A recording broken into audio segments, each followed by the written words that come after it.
What's shakin', gamers? Thanks for coming back. You've reached allyyourbase.space. I'm your host, Spin Assassin, and today we're going to talk about the cloud and why gamers should fear the cloud. Recently, Xbox Live has been having some issues, some problems. Digital games were not available to many Xbox gamers. Some of this happened, though, because of the game sharing for consoles that were not listed as the home Xbox. But it doesn't matter. They had a right to those games, and they should be able to play them. But they couldn't. Now, I missed the worst of it because I'm a vampire. My gaming is usually off-peak, so most of this doesn't even affect me. When I started reading the tweets, though, I admit, I panicked a little. Like, this is my greatest fear of the cloud. It's the fear that the cloud won't be there when I need it. This is of particular concern to Xbox gamers since Microsoft has stated that they aspire to be a service provider. I mean, that's great. That's going to work out great. I love the whole idea.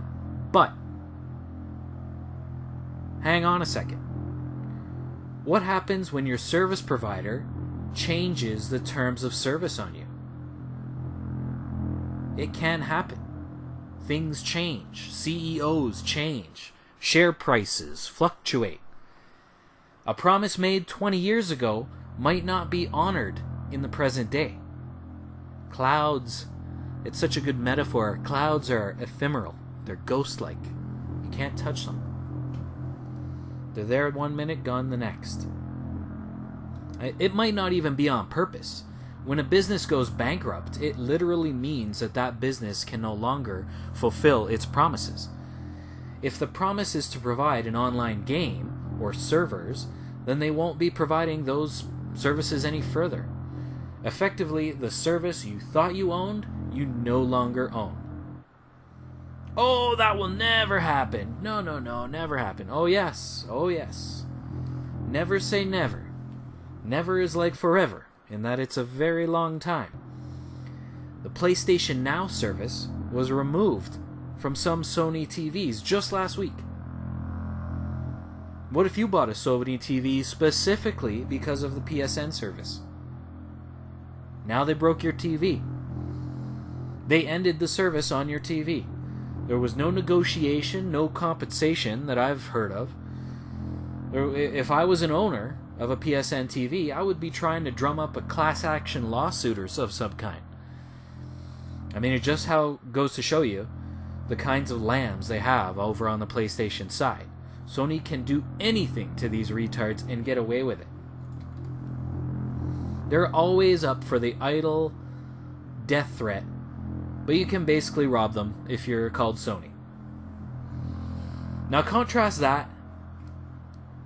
PSN with the fact that if I still had my Sega Genesis, I am reasonably certain that I could just fire it up anytime. I could slide any old cartridge into it, any Genesis cartridge, and be gaming without any thought of if Sega or the developer is still in business or still providing that service. The revolution of microprocessors took computing away from mainframes. It allowed huge democratization of computing, which led directly to the gaming industry and the gaming culture that we celebrate today. And with faster and faster bandwidths, we now see the flow of processing back into a centralized model, similar to the workstation mainframe setup that we started with. Now this should be concerning to everyone, not just gamers. Centralized systems are easier to control. They're vulnerable. They can be captured. They're vulnerable to disaster. If your game lives and runs on a server in Redmond, let's say, it could get hit by lightning, and then no more game. Everyone saw this. Every Xbox owner who had problems with their digital games, you saw this. You came face to face with suddenly not being the owner of your game. I mean, and the server could be hit with financial lightning if Microsoft itself took some kind of hit someday. What if the government? What if somebody got into government and didn't like your game specifically? It's so much easier for them to shut it down on a centralized server than to go into each and every gamer's living room and destroy their platform, their standalone platform.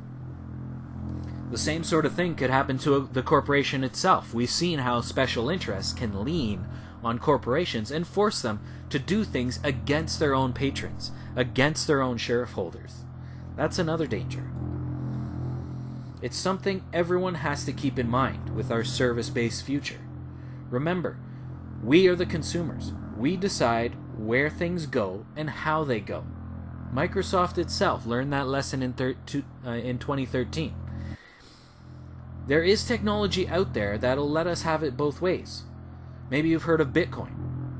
If you haven't, you need to read up on it. The Bitcoin network is a bit like a cloud bank, except nobody runs it. The system itself automatically pays people to uphold the system. It's really cool. You'll have to read much more about it on your own, because I don't have time to tell you about it, but there's a lot out there. It'll blow your mind. Now, the Bitcoin network is third party to everyone, and it's first party to no one. Nobody owns it. Bitcoin is. That's it. It's itself.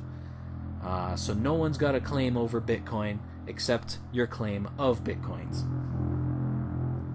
Even governments can't shut it down. I'm telling you about Bitcoins because Bitcoin is a cloud service that allows users complete control over their own part of the network. The Bitcoins themselves are owned by the user and the private key holder, that is the user, and nobody else. Nobody can take that key from you if you hide it well enough. And therefore, no one can take your Bitcoins if they can't take your key. Alright, you can lock things in a vault, but people can break down the vault.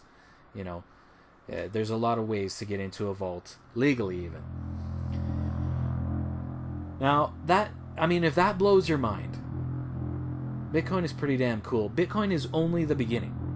There's a service out there called Ethereum that allows you to define your own unique token and the rules that govern it, how it works. And Ethereum is Turing complete. That means it's a cloud computer.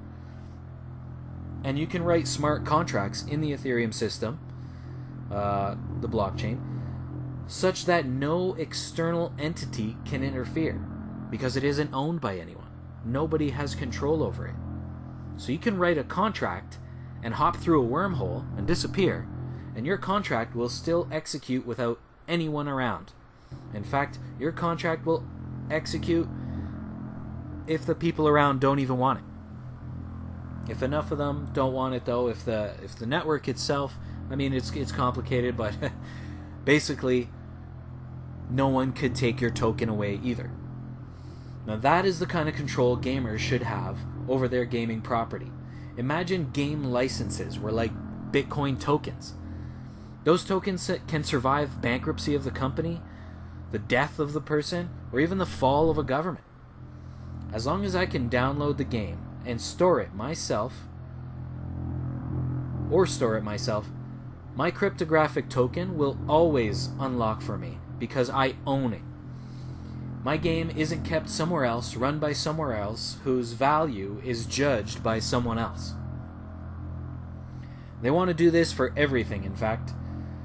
Games are just one useful application. They call it the Internet of Things. You could have cryptographic car keys or house keys. You could have keys that expire, like keys to a hotel room.